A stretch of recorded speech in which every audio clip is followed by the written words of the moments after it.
Hi soulmate, welcome to the Wins Creative. So in today's tutorials, I'm going to be showing you on how I draft and cut and also sew this princess that you're seeing on the screen here. So this is the paper I'm using for this tutorials, and already I have marked out the line. So the first line is labeled the chest line, and the second line is the bust line. The third one is the under bust line, and the last one there is the half length. So this is the shoulder, and on the shoulder I am marking out 7.5 inch as the shoulder measurement. I'm also taking the same 7.5 inch shoulder measurement onto the chest line and mark it. This is in order to draw a straight line from the chest line to meet the shoulder line, and this line is the armhole line. So next I am taking the neck width, which is 3 inches, and also the neck depth, which is 3 inches. Please take note that this is for the front pattern, okay? Then I'm now going to be drawing a curve from the neck width to meet the neck depth. Now to get my shoulder slope, on the armhole line I'm going to mark down from the shoulder 1.5 inch, and I'm going to connect this 1.5 inch to the neck width. This forms my shoulder slope. From the chest line I'm going to be going up by 2.5 inch on the armhole line. From the center front I'm going to be drawing a dotted lines to meet the 2.5 inch in order to give me a guide to get my across chest measurement, which is 6.5. But in cases where you didn't take the across chest measurement, you can just go in from that 2.5 by 1 inch, just 1 inch, and then connect this to the shoulder, that's the shoulder slope end. And from that 1 inch, you create your armhole curve to meet the chest line. Okay. So now on the chest line, I'm going to be taking my nipple to nipple measurement. So my nipple to nipple measurement is 8. 8 divided by 2 is 4. So I have marked 4 on the bust line, and I'm also marking the same 4 on the waistline, which is the half length. And I'm going to be squaring these two marks with a straight line. Okay. Next, I'm going to be doing the underbust tightening. So on the underbust line, from the nipple line, I'm going to be going in by 1.25 inch, and also on the opposite side, I'm going to be taking it in by 1.25. On the waist, I'm going to be doing 1.75 or 2 inch instead of 1.25 like I did to the underbust. So the same tightening I gave to the underbust, that is the same tightening I will be giving to the waist, okay? So now I'm going to be connecting the waist tightening or that to meet the underbust, okay? So if you see clearly, you see that it is slanted. The lines are not straight. It's rather slanted. That's because I want my waist narrower, okay?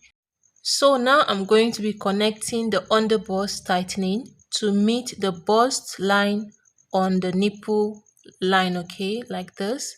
And I'm going to go ahead to connect it to the across chest on the armhole line.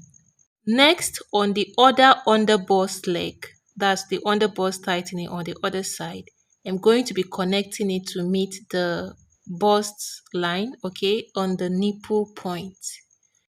Please, you can make use of your curves, okay? So I'm now going to be going down by 1.5 inch from the across chest line, please, 1.5 inch, and I'm now going to complete my curve to meet that 1.5 inch, and then extend that my curve because of the 1.5 inch I brought down by 1.5 inch as well. If I didn't do this, if I didn't add the 1.5 inch, it's going to shorten, okay? So now I'm blending the armhole line now to meet the curve. So my armhole curve has changed, okay? Next, I'm going to be inserting the body's measurement. So my client waist is 32. 32 divided by 4 is 8. So I'm going to be measuring the dart allowance, which is 2.5, and I'm going to add it up to the already measured 8, okay?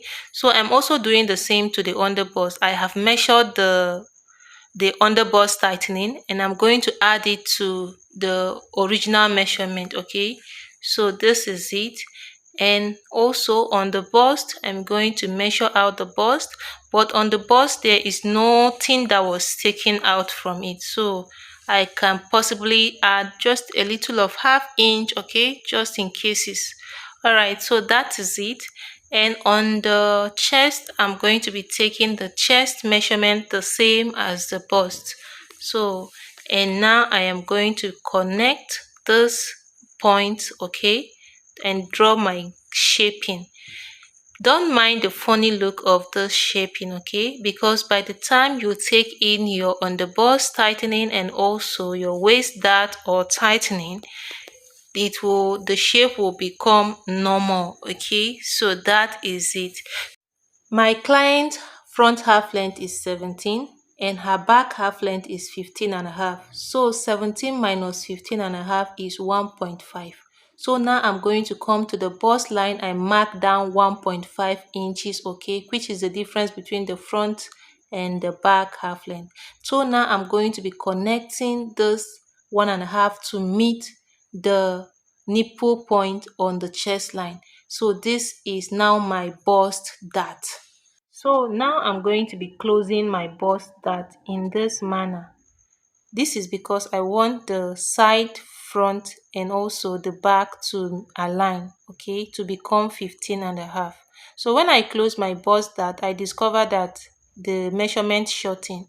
So I'm now going to add it up, okay, by blending it to meet the chest line, and that is it. So if you want to make your closing of that bust dart easier, you should slash the nipple line, okay, so that it will become easier for you. In this case I didn't do it, but please, if you do it your own, it will be much easier for you to close the bust dart.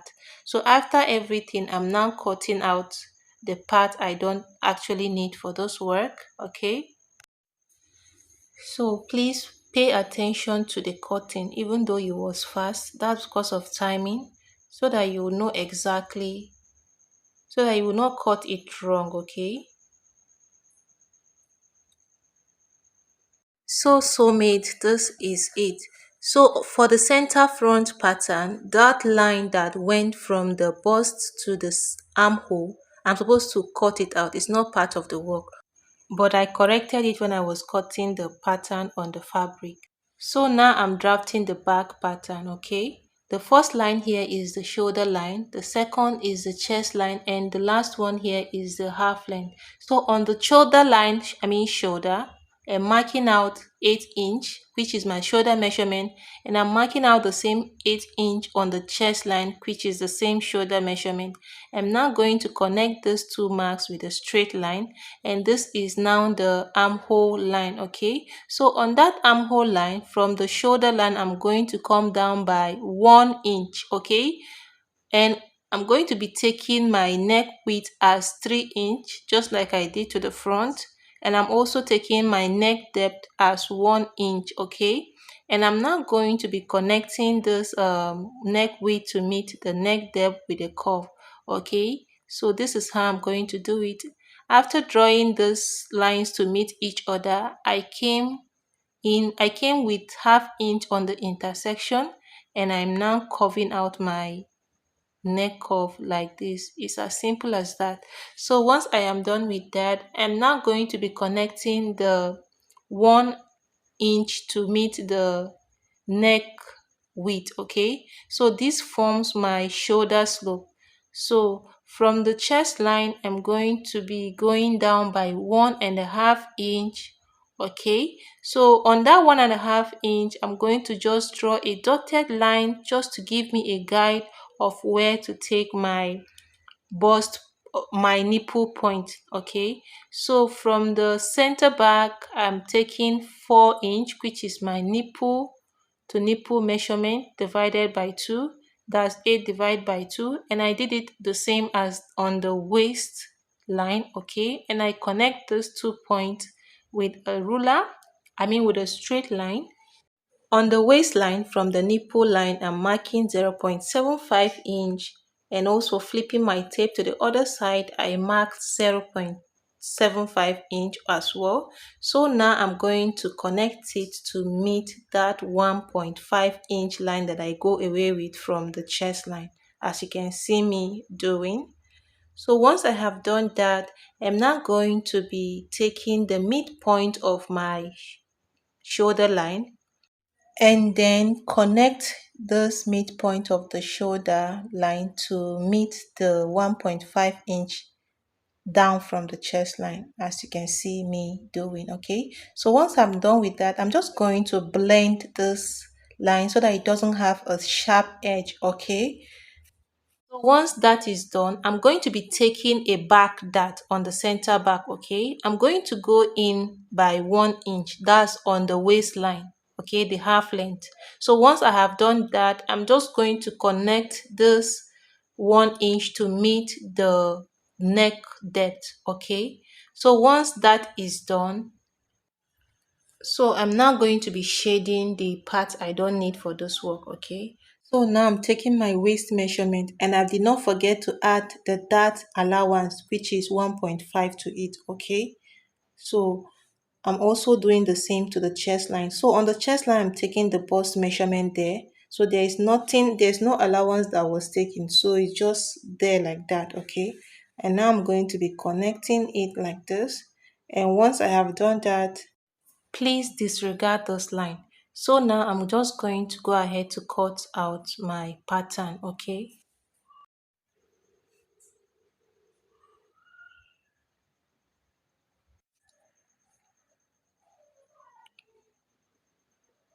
so now my patterns are ready to be transferred to the main fabric for cut. Okay, so look at this center front I told you about, that I didn't cut out that line that goes from the bust to the armhole. So now I have cut it, as you can see. Okay, and I am making the necessary adjustments. So that is it. So this is the center front, and as you can see, I added half inch all round to it. Okay, except for the center front where I didn't add half inch, if you observe carefully. So I also interfaced the lining and also the main fabrics before I placed my pattern on it to cut. Okay, so I don't have to repeat the same work. And this is the side back, and I added 1.5 inch allowance for the allowance, but on the other part it's half-inch allowance. Okay, and for the center back, that's the zip side, I gave it 1 inch zip allowance. And also I also applied wording on each of them. Okay, so that it will have a structure or